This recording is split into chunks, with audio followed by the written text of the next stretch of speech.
എല്ലാ ദിവസവും ചൊല്ലിയാൽ ജീവിതം അടിമുടി മാറുന്നൊരു പ്രാർത്ഥനയാണ്. മക്കളെയൊക്കെ മനസ്സിൽ കണ്ടിട്ട് മക്കളുടെയൊക്കെ പേര് പറഞ്ഞിട്ട് ഈ പ്രാർത്ഥന മാതാപിതാക്കന്മാർ ചൊല്ലണം.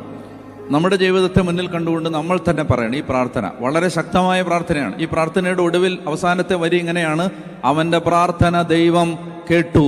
അവന്റെ പ്രാർത്ഥന ദൈവം കേട്ടു. കേട്ടു എന്ന് ബൈബിളിൽ എഴുതി വെച്ചിട്ടുണ്ടെങ്കിൽ ഇത് ലോകത്തെവിടെയിരുന്ന് ആര് പ്രാർത്ഥിച്ചാലും ദൈവം കേൾക്കുന്ന ഒരു പ്രാർത്ഥനയാണിത്. അപ്പൊ അതുകൊണ്ട് എന്താണ് അവന്റെ പ്രാർത്ഥന? അവൻ ഇസ്രായേലിന്റെ ദൈവത്തോട് പ്രാർത്ഥിച്ചു. എന്താണ് പ്രാർത്ഥന?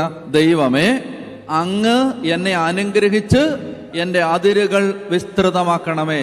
യെശയ്യാ 54 ഇതാ വായിച്ചത്. എന്താണ്? നിന്റെ കൂടാരത്തിന്റെ അതിരുകൾ വിസ്തൃതമാക്കുക. ഇതാണ് അവൻ പ്രാർത്ഥിച്ചത്. ദൈവമേ, എന്റെ അതിരുകൾ എന്നെ അനുഗ്രഹിച്ച് എന്റെ അതിരുകൾ വിസ്തൃതമാക്കണമേ. പിന്നെ അങ്ങയുടെ കരം എന്നോടുകൂടി ഇരിക്കുകയും സകല വിപത്തുകളിൽ നിന്ന് എന്നെ കാത്തുകൊള്ളുകയും ചെയ്യണമേ.